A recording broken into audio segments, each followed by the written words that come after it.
get a lot of questions from sellers around wanting to, when they're selling their rent roll or selling the office, whether they can sell it as a company. What's the difference there? Yeah, okay. So selling a company is really the selling the entity that owns the business. So a business is a separate entity and can be bought and sold separate from the company or the trust that's behind it. So if you're going to sell a business, then you just sell the business and the seller maintains the company and they can do whatever they like with that afterwards. If you sell the company, you're selling the shares. So any company has directors and it has shareholders. The shareholders own the capital in the company and the directors have the day-to-day management of that company.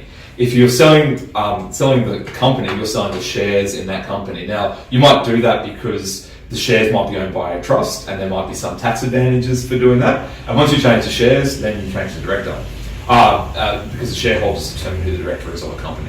So that's the main difference. So there is a difference between the business and the company. What are the challenges with that, generally? Yeah, so I said before it's great for a seller because the seller can get tax benefits for capital gains tax reasons that we won't go into here. That's long, boring accounting stuff. But the main challenge for a buyer is that when you buy a company, you're buying the legal entity that might have been in operation for 1, 5, 20, 50 years.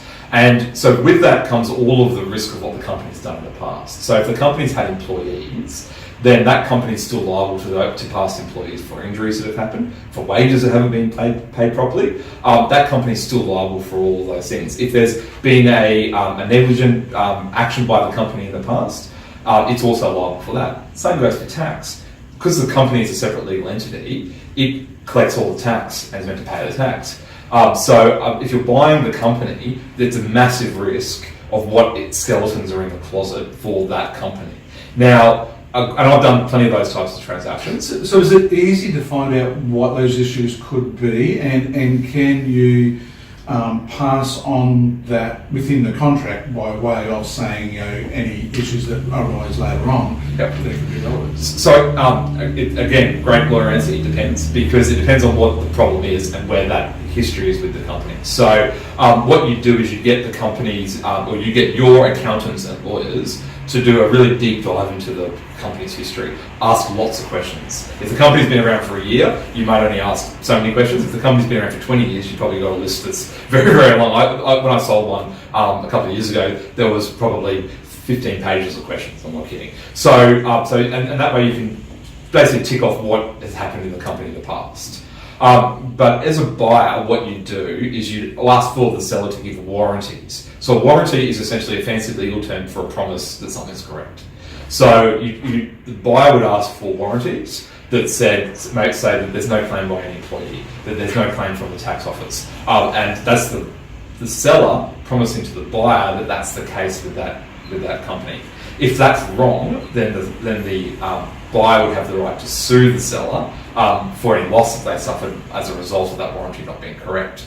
The problem is what happens if the seller's got rid of all their money, or if they don't have any assets. Your right to sue them is only as good as what they've actually got behind them. But you can definitely protect yourself, and with the right due diligence, I've sold companies, the shares of companies, to publicly listed companies. We've done lots of due diligence. Another option that I'll just throw in there too could be a retention, a bigger retention that's on more, rather than a retention to do with losing managements, that you have a retention for problems that might be with the company that's held for a bit longer period of time. So that's another option that I've seen with those type of contracts, and that you can very easily put into place. Okay, and obviously you mentioned there with regard to accountants, but the company can have significant losses or gains that can be transferred with the sale of the company as well. Yeah. Do they create complications, or are there benefits there for a buyer in purchasing that? If there's losses, then that can be actually a benefit to the buyer. But I think as a counsel to an agent looking to sell their business, they probably want to talk to their accountant before they make that transaction, because a lot of accountants will do things with the books that they put loans, related party loans in there.